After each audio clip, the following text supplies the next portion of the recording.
nós externamos ao Senhor por esta rica oportunidade.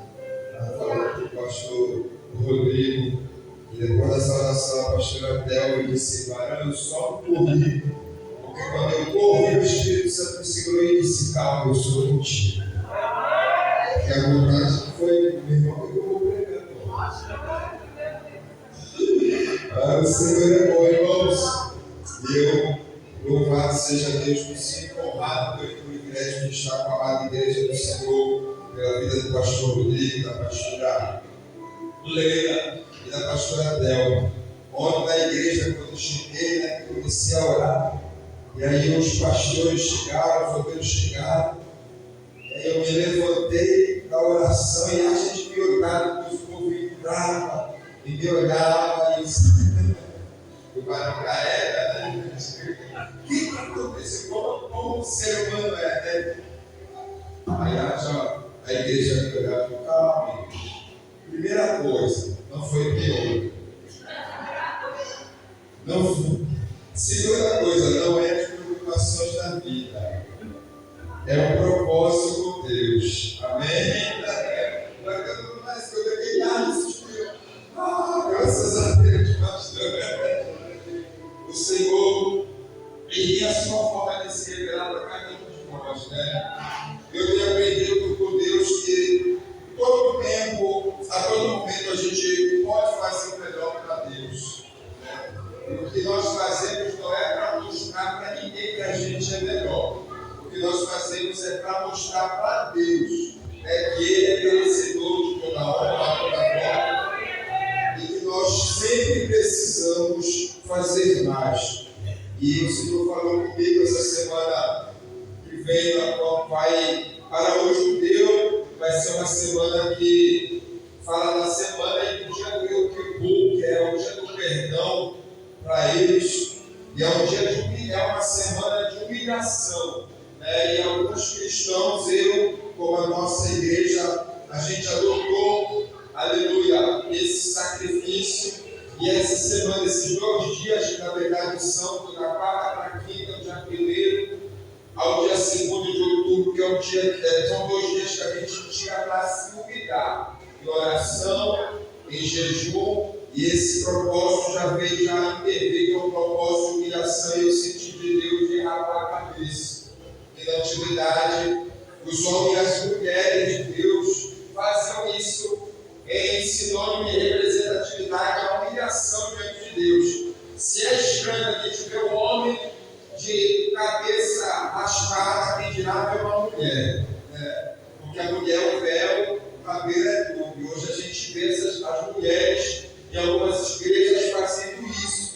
Eu louvo a Deus, irmãos, porque se para homem tem que ter coragem, imagina para a mulher. Mas nenhum sacrifício diante de Deus é em vão e tem resposta certa em nome de Jesus. Abramos as nossas Bíblias no livro de Lucas, capítulo 7. Sabe, irmãos, eu quando prego uma palavra, eu volto nessa palavra e sempre procuro extrair algo a mais. Eu já preguei essa palavra aqui acerca de família, mas eu, como estudioso, sempre procuro extrair o máximo que eu posso, porque a palavra ela se renova a cada manhã, a cada dia, ou a cada milésimo de segundos. Se a pastora Thelma pregasse isso aqui, eu ficaria ainda mais, aleluia, numa sinuca de bico. Mas crendo que o Senhor é Deus, que renova a sua palavra a todo momento, eu creio que o Senhor tem algo profético para as nossas vidas nessa noite. Livro de Lucas, capítulo 7, a partir do versículo 11 a seguir, aleluia. O Evangelho de Lucas, mas que escreve é o doutor Lucas, capítulo 7, a partir do versículo 11 a seguir. Glória, escrito está. E aconteceu, pouco depois, de ir à cidade chamada Naim, e com ele iam muitos dos seus discípulos e uma grande multidão. E quando chegou perto da porta da cidade, eis que levava o defunto, filho único de sua mãe, que esta era viúva, e com ela ia uma multidão da cidade, vendo o Senhor, moveu-se de íntima compaixão para com ela e disse: não chores. E chegando-se, tocou o esquife, e aqueles que levavam pararam. E ao parar, disse Jesus: jovem, eu te digo, levanta-te. E o defunto assentou-se e começou a falar, e entregou a sua mãe.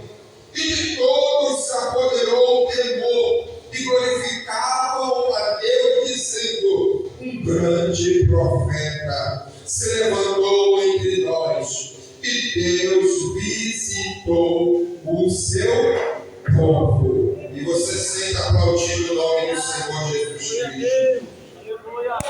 Isso. Seja glorificado, porque é digno de toda a honra, toda a glória e todo o louvor. E antes que eu me esqueça, eu tenho um testemunho para dar acerca da família. Sempre Deus precisará alcançar algumas pessoas dos nossos. E na minha família, nós somos 4 irmãos, somos 2 casais, 2 meninas e 2 meninos. E o meu irmão, que é um ano mais novo do que eu, ele, há muito tempo, eu havia semeando a palavra na vida dele e na vida da sua esposa. E orando.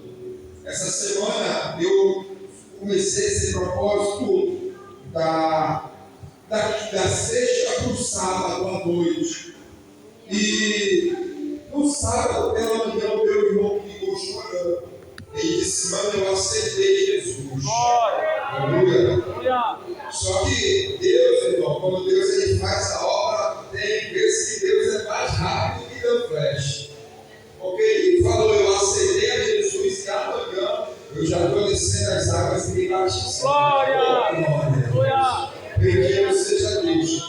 Ele aceitou Jesus nessa semana e hoje ele desceu as águas e nasceu para Jesus Cristo. Glória! Bendito seja o Senhor. E cumpriu essa palavra, eu e a minha casa serviremos ao Senhor. Era o único último e o único que faltava se render aos pés do Senhor. E Deus não é homem para que minta, muito menos filho do homem para que se arrependa. Se ele prometeu, se ele falou, se a promessa vem dele, pode ter certeza que ela há de se cumprir. Glória! Passarão os céus, passarão a terra, porém as minhas palavras, essa não passarão, não cairão por terra. Se ele prometeu, ele é fiel e vai se cumprir. Pode esperar, porque vai se cumprir em nome de Jesus. Glória a Deus. Amados, preste atenção. Se nós dedicarmos às Sagradas Escrituras acerca dos 4 evangelhos, nós iremos perceber que os 4 evangelhos eles estão recheados de milagres que foram operados pelo Senhor Jesus. O Evangelho de Lucas ele é conhecido como um dos evangelhos sinóticos. E você pode me perguntar: pastor Wallace, por que ele é conhecido como um dos evangelhos sinóticos? A palavra sinótico, ela vem nos explicar que ela dá ênfase àquela, como se Lucas compartilhasse da mesma visão. A categoria dos sinóticos está incluído entre o Evangelho de Lucas, Marcos e Mateus. E esses 3 evangelhos eles recebem o nome ou a categoria que eles são divididos em evangelhos sinóticos, porque eles, Lucas, Marcos e Mateus, eles compartilham da mesma visão, eles compartilham do mesmo entendimento. Claro que, se nós dedicarmos principalmente Lucas ele não andou com Jesus, ele não teve esse privilégio de andar com Jesus. Porém, Lucas, por ser médico, por ser doutor, por ser alguém estudado, todos os milagres que ele ficou sabendo que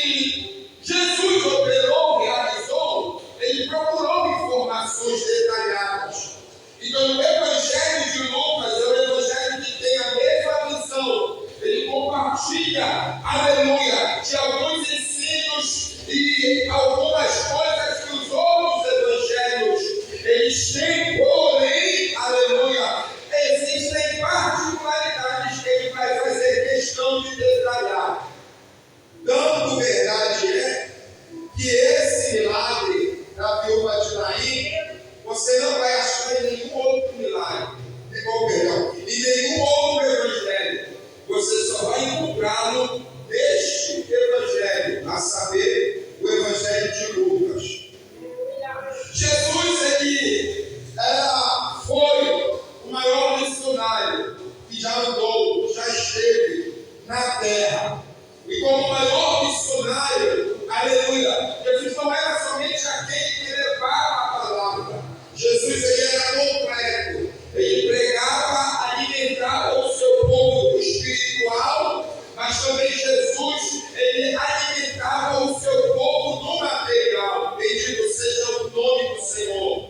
Assim como Jesus, ele operava os milagres, ele curava, em alguns milagres, aleluia, nós vamos ter detalhes como a multiplicação dos pães, como a multiplicação dos peixes, e nós olhando essas informações, nós podemos até receber essa informação como um milagre espiritual. Sim, ele tem a sua particularidade de um milagre espiritual, mas também existe a particularidade de um milagre material, porque foi um milagre que foi necessário ser executado para alimentar uma multidão de pessoas que naquele momento estavam ouvindo, observando a palavra que estava sendo apregoada naquele momento.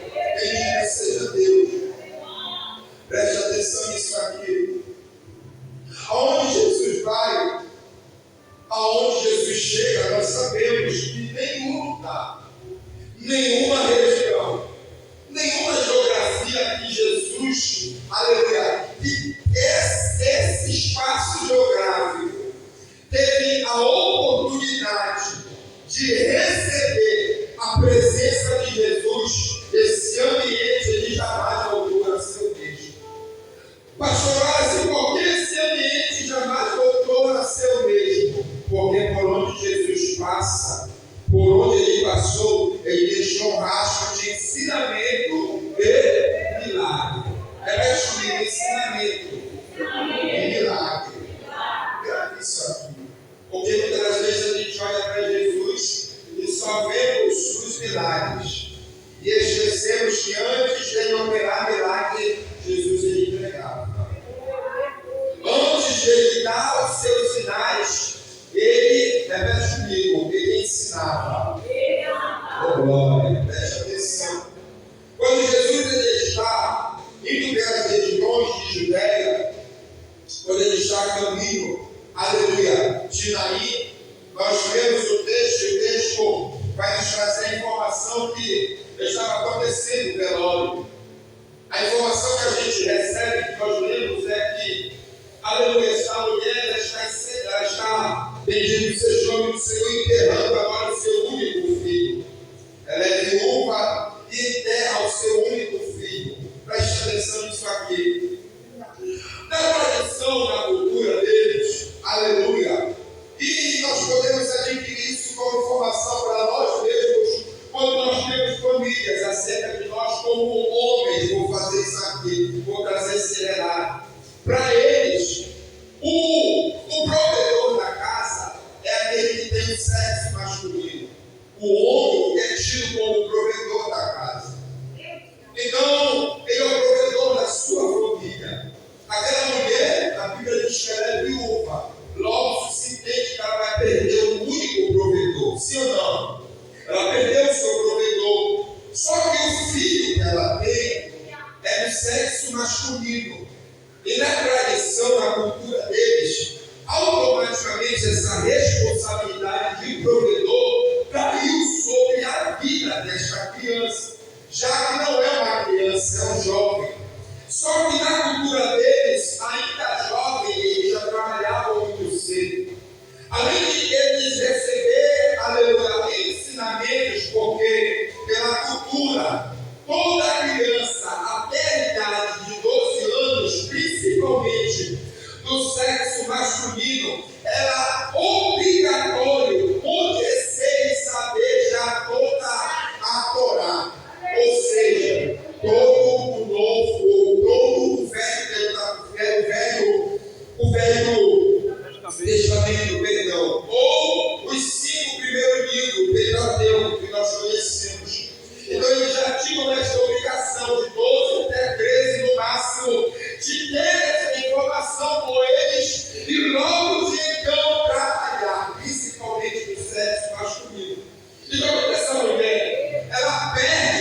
marido, aleluia, o provedor, mas ela tem um filho agora se torna provedor da sua casa. É o filho que paga, é o filho que coloca alimento dentro da sua casa. Então, quando essa mulher, ela perde agora o seu único filho, ela não perde somente o filho, mas está perdendo aquele que era o único provedor. Repete comigo, único provedor. Então, vem comigo e eu quero que você tente analisar como essa mulher ficou. A situação que ela se encontrou, sabendo que agora que ela não teria mais ninguém que cuidasse dela e da sua casa.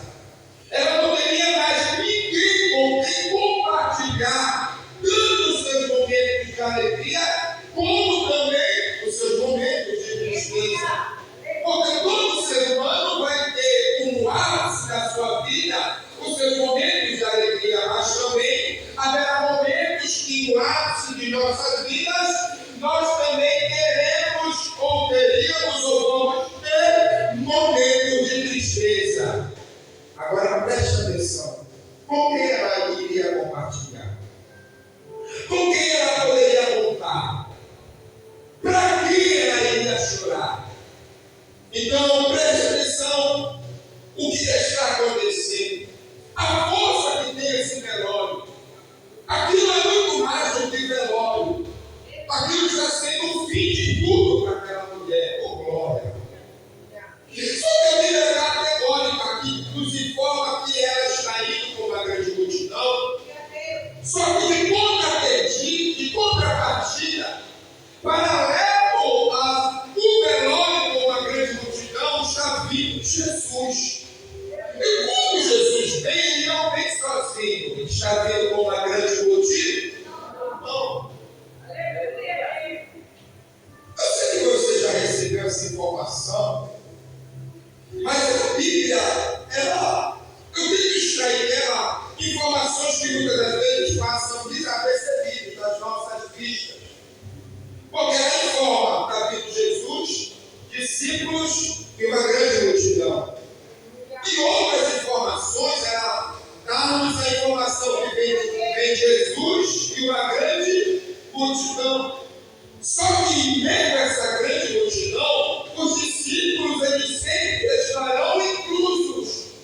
Por quê? Porque os discípulos eles estavam a todo momento onde Jesus estava. Só que a todos momentos, aleluia, particulares, certas feitas, que os discípulos não estavam presentes. E qual foram esses momentos? Quando Jesus ele chega às margens do mar e manda os discípulos entrarem no barco e atravessar para Gadara.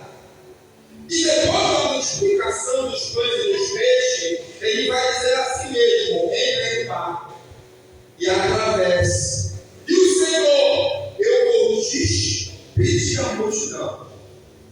Então, nessa informação, os discípulos não vão estar com eles, mas Jesus vai dizer: eu vou despedir a multidão. E depois que ele despede a multidão, ele sobe ao monte e começa a orar. Até que nós vamos observar que na ocasião, aleluia, vai acontecer a tempestade, e a partir daquele momento, a visão, aleluia, aquilo que estava sendo preparado no cenário, era que Jesus andaria sobre as águas. Então, as únicas particularidades que nós vamos notar e perceber são nesses momentos, quando Jesus manda os discípulos atravessarem, e quando ele vai despedir a multidão, e quando ele sobe não somente para o monte, para lá, quando ele também vai, aleluia, no monte que recebe o monte da prensa, o monte das oliveiras, os momentos anteriores, aleluia, que vão ser os momentos cruciais e últimos momentos de vida de Jesus na terra. É quando os discípulos não vão estar aqui com ele, vão estar perto dele, mas nessa oração ele vai estar só. Então aqui a Bíblia diz que está vindo Jesus e uma grande multidão. Logo, eu posso dividir essa multidão entre multidão discípulos, preste atenção aqui. Quando eu divido essa multidão entre multidão e discípulos, essa multidão que andava com Jesus, a todo momento, por onde Jesus passava, aonde ele operava o milagre, a gente entende e percebe que essa multidão ela vai crescer, sim ou não? Sim ou não, irmãos? Sim. Muita boca para pouco barulho, sim ou não? Sim. Porque quem é que não quer estar perto de alguém que realiza milagre? Então, por onde ele passava, os milagres que ele operava, não somente as pessoas que eram curadas acompanhavam ele, mas as pessoas que observavam, que tiveram a oportunidade de ver Jesus operar, começaram a andar. Só que essas pessoas, elas queriam algo de Jesus. E o que era que elas queriam de Jesus? Repete comigo, milagre. Só que eu gosto, irmão, da Bíblia. A multidão vai aumentando. A multidão, a cada cenário geográfico, ela vai crescendo. Só que vai ter um momento, como eu disse, que Jesus, antes de ele operar o milagre, ele pregava. E quando ele observa que a multidão ela está crescendo de uma maneira tão grandiosa, ele vai tirar um dia para pregar algo que ele ainda não tinha pregado. E para pregar algo com uma força, aleluia, trazendo uma informação que ele ainda não tinha trago. Capítulo 6, do Evangelho escrito por João, a partir do versículo 60, a informação vai estar nos dando agora que a pregação de Jesus está sendo uma pregação que ele está falando acerca do pão e do sangue. Ele está falando acerca do mantimento, matéria, e está se colocando agora como aquele que também tem significado e representatividade como sendo o pão da vida. Ele disse: olha, aquilo que vocês comem com o pão, ou aquilo que vocês bebem com o vinho, vai saciar o corpo e a matéria de vocês. Mas eu, vindo da onde eu venho, e sendo que eu sou, quem provar de mim, vou usar esse termo, aleluia, oh glória. Quem provar e me conhecer da forma que eu quero que vocês me conheçam, isso não vai ser, aleluia, um saciar momentâneo, mas vai se tornar constante. E eu estou falando de uma forma que tu pode até notar, mas eu não estou vendo nada de muito forte. Só que eu estou te passando uma informação para que tu entenda, porque naquele dia a pregação, o Instituto de Ezequiel, uma das pregações, bispo amigo mais dura de Jesus. Porque quando ele vê que todo mundo está perto dele por causa dos milagres, aleluia, ele vai trazer a informação que ele quer.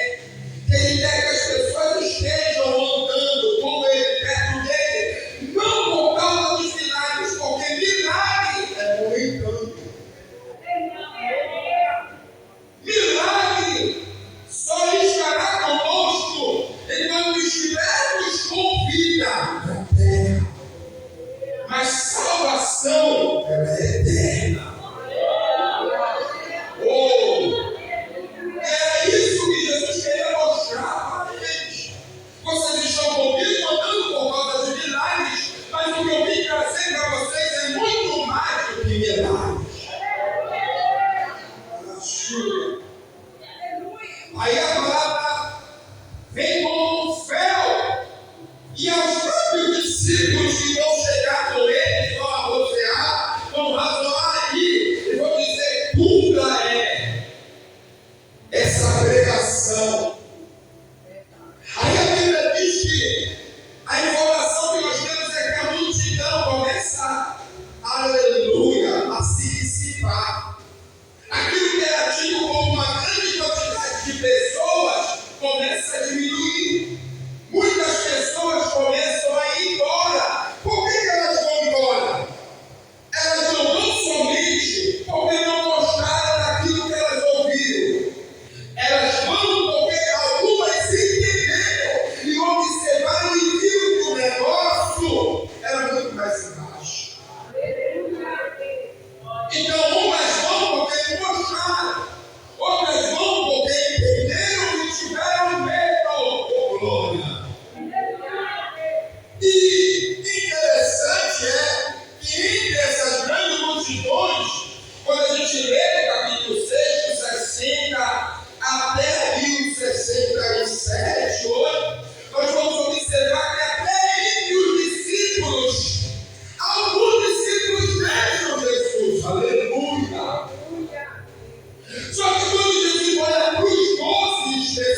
medo, porque se você prestar atenção, quem sempre vai estar um pouquinho na frente é Pedro. Aí Pedro vai dar um pulo e vai dizer: não, para lá não vou não, porque para onde iremos nós?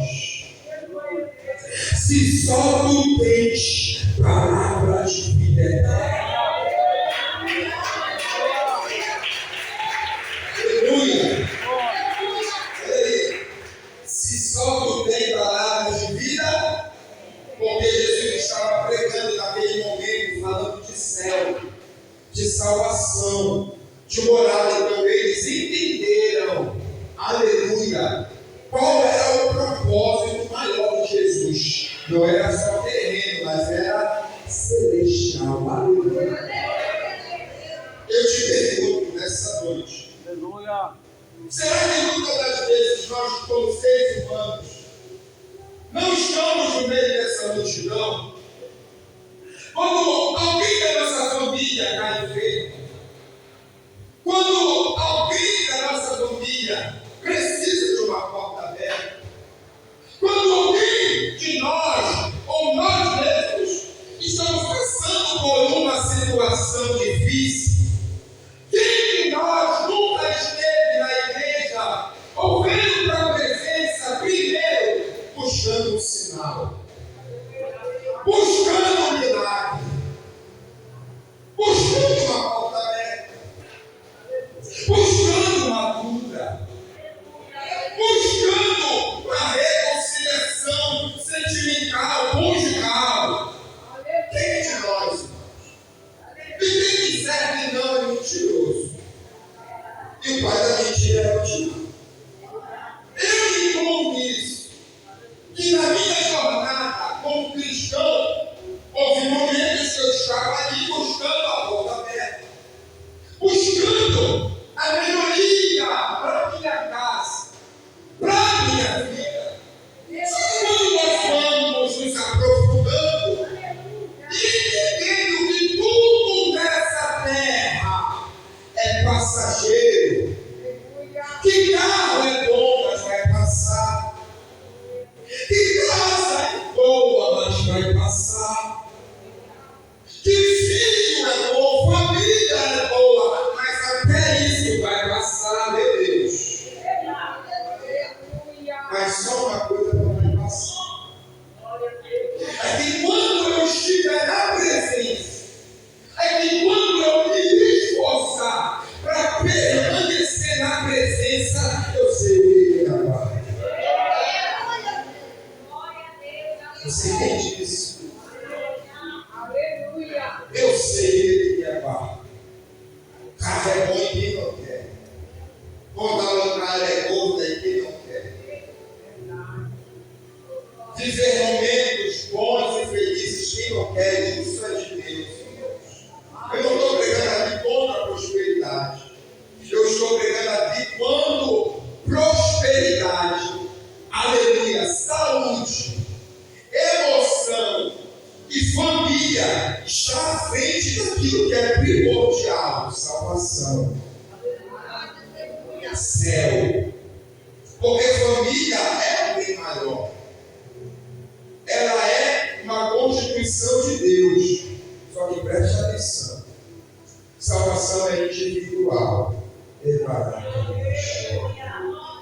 E nós, como pais, me coloco nisso, mães, temos que instruir, temos que direcionar nossos filhos. E o pai direciona a esposa e a esposa também direciona. Só que no final das contas, irmãos, a salvação é individual. E vai quem estiver se arrastando, vou usar essa palavra. Vai subir quem estiver fazendo. Se a minha esposa não estiver fazendo, eu falo muito isso para ela: vou fazer da minha parte.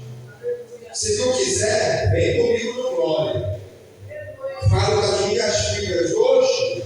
Isso aqui é tudo de alguém que não entende acerca de céu e não vive isso. Se hoje eu morrer, irmão, eu vou para a glória, eu vejo para a glória. E se fosse vontade de Deus, desde a morte eu não teria. Pastor, se as tuas filhas são pequenas,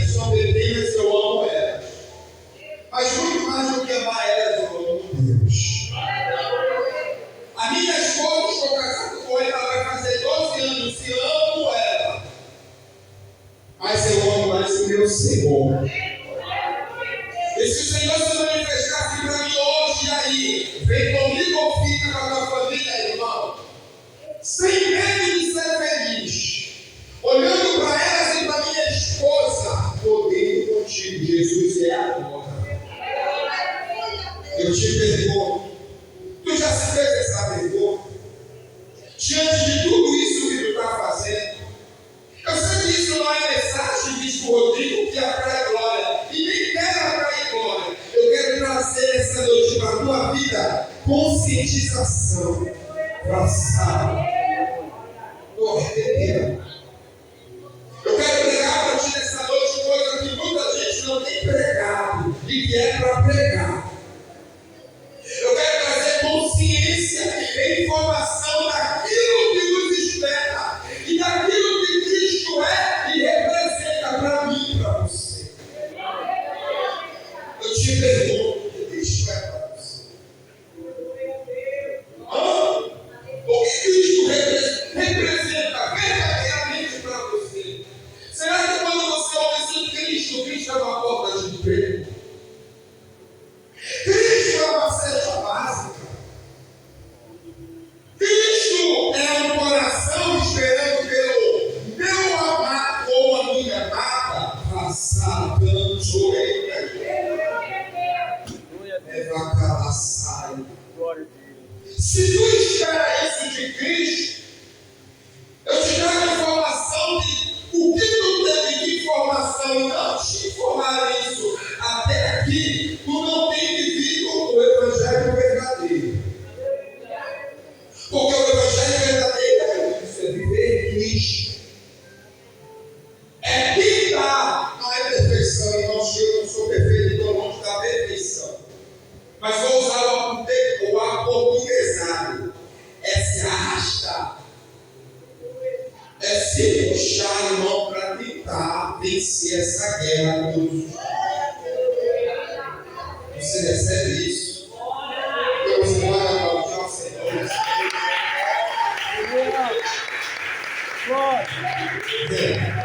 Sabe, eu estou falando isso, aí eu estou vendo como algo que está escorrendo da cabeça de algumas pessoas. Quem aqui nunca ouviu uma profecia dizendo: Deus vai arrancar as escamas dos teus olhos? Só que hoje Deus não está arrancando escama dos olhos. Hoje Deus está arrancando escama da mente. E quem faz isso é o pastor Wallace? Não, é a palavra, é Deus. Eu ouvi a Deus tirando isso de algumas cabeças aqui da mente.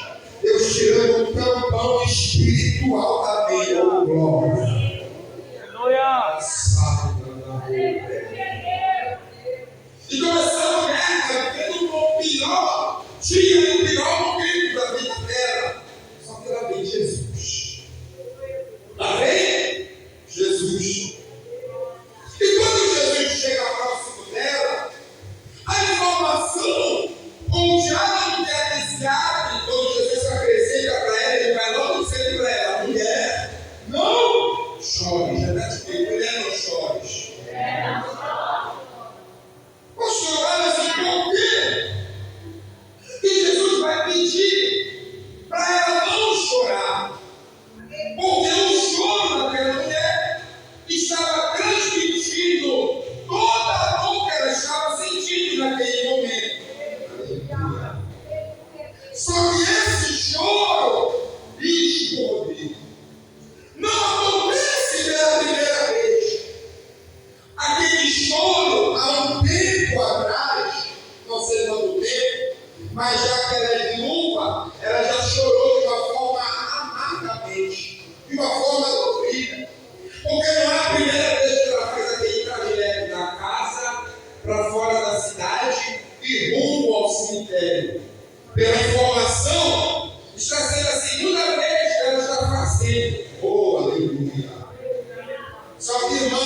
alguém.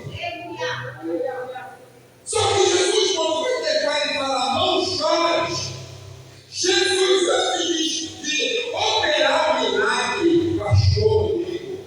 Ele precisa curar ela. Quando ele fala, não chores, ele quer pensar uma cura dentro dela. Aleluia! Sabe por quê, irmãos? Porque a psicologia ela pode até ser antiga na Terra, mas Jesus ele é muito mais antigo do que a psicologia.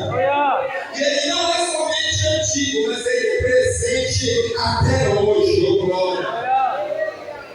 Isso é tão verdade que se você prestar atenção, eu como leitor estudioso da Bíblia Sagrada, havia momentos que quando Jesus ele ia operar o milagre, a mulher do fluxo de sangue, quando ela toca nele e a curar instantaneamente, ele vai dizer assim, alguém me tocou.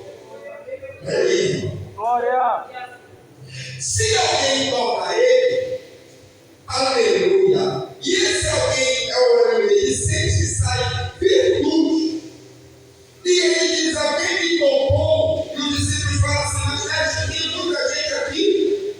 Mas ele disse, esse que me tocou, essa, a partir desse pressuposto, foi um toque diferencial, porque saiu algo de mim. E quando Jesus olha para a multidão, ao olhar dele, ele já sabe quem tocou ele. Mas ele queria que essa pessoa se manifestasse. Por quê? Porque Jesus, ele não queria somente trazer uma cura física, mas ele queria trazer o principal, a salvação, a paz. Tanto é que quando ele vai no capítulo 10 do livro de João, capítulo 5, quando ele fala, ele vai agora passar pelo tanque de Bethesda, e quando ele vê o paralítico lá, a informação que ele recebe é que aquele paralítico está há muito tempo. Olha aí, presta atenção, eu vou chegar lá. Ele olha para o paralítico e fala assim, o que queres que eu te faça? Irmão, é nítido. Se ele está paralítico, ele quer andar. Quando é o cego de Jericó, de Marcos, capítulo 10, ele vê o cego, ele manda chamar o cego, quando o cego chega perto dele, a palavra que ele é isso, queres ficar sã, ou seja, queres ficar curado? Irmão, se o cara é cego, quem não quer ficar curado? Claro que ele quer ficar curado. Claro que o paralítico quer andar. Só que olha aí, ó, psicologia,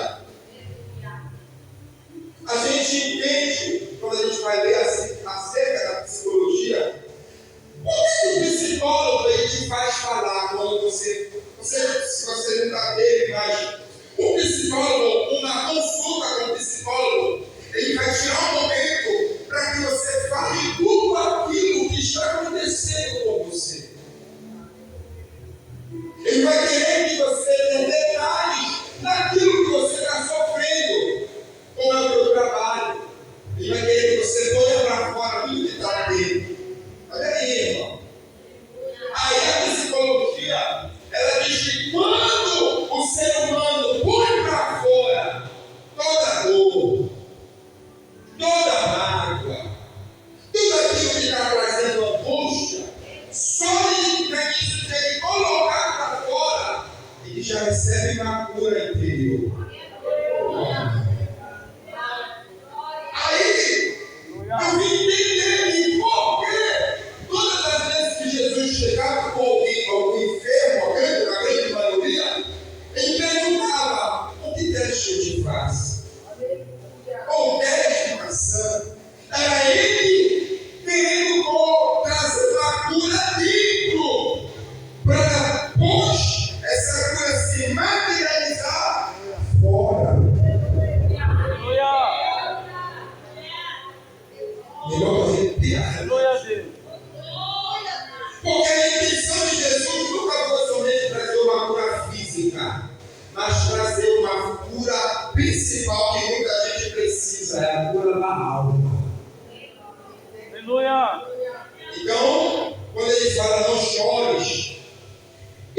curar ela dentro. Aí depois, então, essa cura vir fora. Só que não. O que Jesus vai fazer? Não chores. Quando ele lança a palavra, eu entendo que quando a palavra é lançada, automaticamente ela vai incluir o choro. Aleluia. Porque, percebendo isso, ele fala para ela: não chores, e já anda direto ao esquife, aonde o outro estava. E quando ele vai, aleluia, diante do esquife, ele toca no esquife, quebrando e trazendo naquele momento até muito alvoroço, porque já que era profeta, já que era um homem santo, era tido por lei que ele não poderia tocar em nenhum espaço em que um defunto se encontrasse. Só que ele não toca no defunto, ele toca no esquife, ele toca no esquife. Quando ele toca no esquife, e vendo o Senhor mover o seguinte na compaixão por ela, ele disse: não chore. E chegando, tocou o esquife, e os que estavam levando pararam. E disse Jesus: jovem, a ti te digo, levanta-te. Ele toca. E quando ele toca, ele profetiza. Ele profetiza. Quando ele profetiza, ele diz: a ti te digo, levanta-te. Levanta-te. Essa palavra, levantar no original, ela não traz a informação somente de tomar o posicionamento. Mas no original, essa palavra levanta-te era mais ou menos Jesus dizendo para ele: volta ao teu último estado. Aleluia. Volta agora ao teu último estado. E qual era o último estado desse jovem? É que ele não era morto. Aleluia. Eu quero que você perceba que muitas das vezes, quando alguém fala ou prega acerca de levantar, tomar um posicionamento, é mais ou menos isso aqui. É Jesus falando para a sua igreja, é Deus falando para a sua igreja: volta ao teu último estado. É mais ou menos ele dizendo para ti isso: deixa de ser morto, tu és vivo. Eu estou arrepiado aqui. Volta ao teu último estado. Tu pode até estar como um morto, falar como um morto, andar como um morto, olhar como um morto, mas a profecia dessa noite para alguém é: volta ao teu último estado.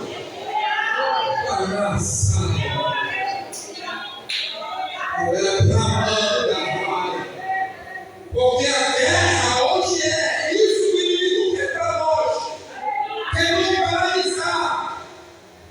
É aquilo que o pastor Marco Felicente muitas das vezes pregou: os tais zumbis dentro da igreja, os mortos vivos dentro da igreja. Abre a boca, até glorifica. Abre a boca, até louva. Aí você vai dizer: esse povo até melhor de lábios, mas o coração não é para lá. Porque muitas das vezes alguém adora, mas o coração está morto. Porque quando o coração está longe, o coração está vaciando. Arrepiado. Hoje, Jesus veio trazer vida. E essa vida aqui não é uma vida física, mas ele veio trazer uma vida espiritual, não somente para mim, mas para você. Levantando a choreroma. Fala para o teu irmão: volta ao teu último estado. Vai. Amém.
batom.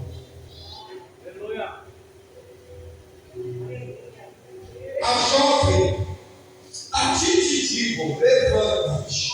Jovem, a ti te digo, tu estás morto, mas tu não era morto. Fala para o teu irmão, tu estás morto. Fala para ele, tu estás morto, mas tu não é morto. Isso é uma profecia.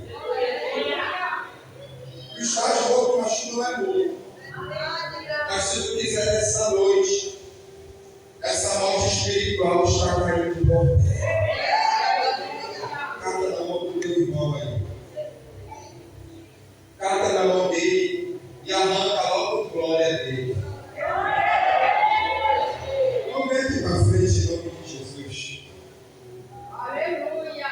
Vem aqui para frente. É caralho.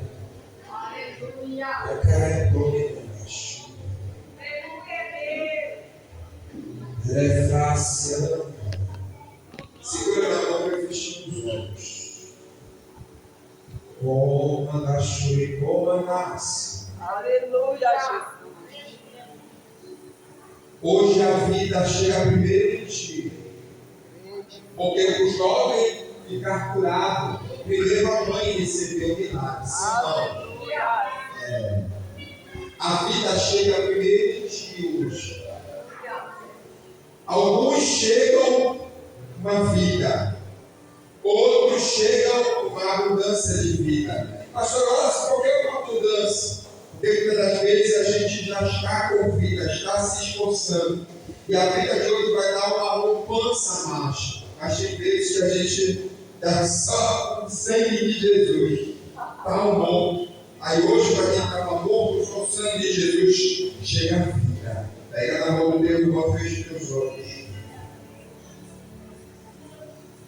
Eu via, na visão que eu tive quando algumas pessoas deram as mãos, levar a sua comandância. Eu vi uma aliança. Só que essa aliança, ela não é essa aliança que a gente pode estar pensando em casamento. Mas ela é uma aliança espiritual. Era fácil. E essa aliança espiritual é com algumas pessoas, dessas pessoas com Deus. Eu vi essa aliança na tua vida, na vida desse varão aqui que está aqui nessa ponta, e na vida dessa jovem que está do lado dele. E eu vi a Deus fazendo algo poderoso na vida de vocês. Na Santa Comandante. O Senhor diz que vocês vão viver um tempo, para mandar subir com a aldeia, que o nome do Senhor vai ser glorificado. O Senhor diz que nessa noite ele está batendo algumas coisas. Primeira coisa, a inveja. Segunda coisa, que o Senhor abate, é pessoas desejando ver a queda de vocês. É desejando que vocês não progridam, que vocês não prosperem. Se anda. E é pessoas de perto, não é de longe não, viu, minha filha? Viu, meu filho? Lavanda-se no preparado. O Senhor diz que nessa noite Ele está baixando em vosso favor. E Ele está dando vigor e força. Porque eu entendo e Ele sabe que há momentos nas nossas vidas que a gente está meio fraco. Há momentos na nossa vida que a gente está triste, que a gente está cabisbaixo. Que a gente queria algumas coisas e não acontecem. E algumas situações da nossa vida vai querer abater a nossa fé. O Senhor diz que nessa noite Ele está fortalecendo. Eu via essa aliança na vida de vocês dois. E o Senhor dizia assim ao meu espírito: diz para eles que eu sou com eles. E que o milagre eu vou começar a operar na vida de vocês. Senhor diz que Ele vai arrancar algumas pessoas de pé. Anda. Ele vai arrancar algumas pessoas de perto, viu, amigo? Ele vai arrancar algumas pessoas que só estão perto porque querem usurpar alguma coisa. Porque querem, tentam alavar a saia. Eu vou falar a palavra em português certo. As pessoas são aquelas pessoas que a gente chama de pessoas que querem estar conosco só para tentar ter algo. Só esperando algo de nós. Se ele está arrancando algumas pessoas. E não se espanta se a mensagem não chegar. Não se espanta se o como vai, como está, ou até a paz do Senhor não vir. Porque o Senhor está dizendo: eu vou tirar algumas pessoas do ciclo de amizade de vocês. Porque o que eu tenho para vocês hoje, para vocês é o crescimento na caminhada cristã.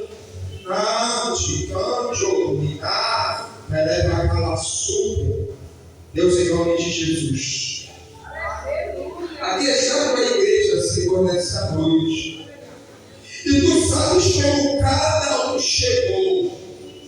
E aquilo que cada um tem passando, em particular, representam a casa, a família. E, Senhor, eles são representação. Eles são representatividade da casa deles. E eu creio que Deus que está operando nessa noite também está operando dentro do lar. Eu estou vendo barulho de marcha dentro de casas. Levará Santa Calma. O Senhor diz que espírito de miséria, pastor Rodrigo, está saindo de algumas casas. Leva cana súbia. Espírito de miséria, espírito de enfermidade. Se cantar, eu estou vendo a enfermidade. Esse espírito de enfermidade, esse gigante, caindo por terra de algumas casas. Vai glorificando. Porque enquanto você glorifica, o Senhor age. Enquanto você glorifica, o Senhor peleja. Enquanto você adora Ele, Ele indica ao nosso favor. Você está glorificando e Deus está alcançando teu marido, está alcançando a tua esposa, está alcançando teu filho, tua filha. E o Senhor está dizendo: eu vou mudar a situação. Eu vou operar. A palavra está sendo liberada nessa noite. Tem alguém que vai contar o testemunho de salvação dentro da casa. Tem alguém que o Senhor diz nessa noite: a porta de emprego está se abrindo.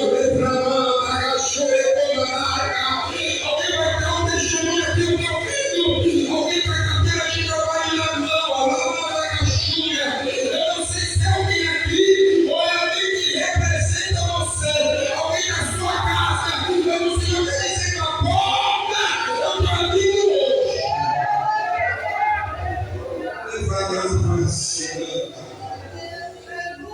Ele desfaz o mal.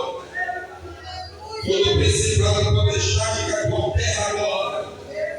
Todos os espíritos malignos que estavam assolando o nosso lar, que estavam assolando nossos filhos, nossos netos, nossos sobrinhos, todos os portais que foram abertos nesse mês de sacrifício, Senhor da glória.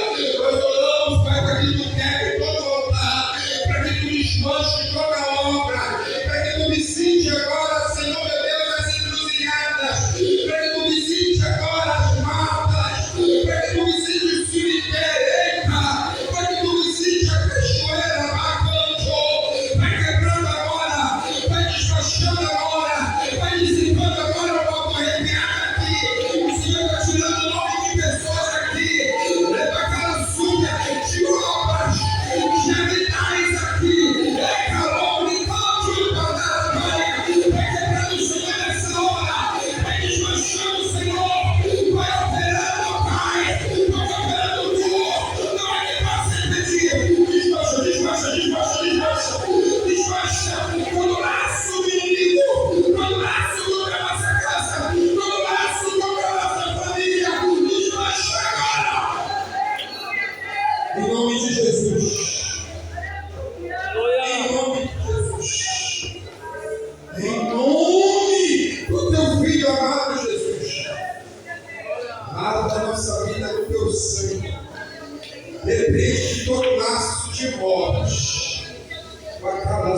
súplia. Eu te dou livramento. E o livramento para ti, diz o Senhor, é de morte. Tem palavra do menino. Eu sou Deus que estou dando um grande livramento para ti. E estou visitando alguém dos teus. Eu estou vendo falar, prominar a Shura, como se fosse alguém querido por ti. Entre a criança e a adolescência, sabe? O jovem, diz o Senhor, ele para o ano da garra. Tu tem orado a apresentar os teus, levanta a Shura. O Senhor diz que ele também está dando livramento para um jovem no meio da tua parentela. Ele vai falar, sai. Deus, em nome de Jesus, vai operando nessa noite, Senhor. Glorifica o teu nome. Glorifica o teu nome. Porque cremos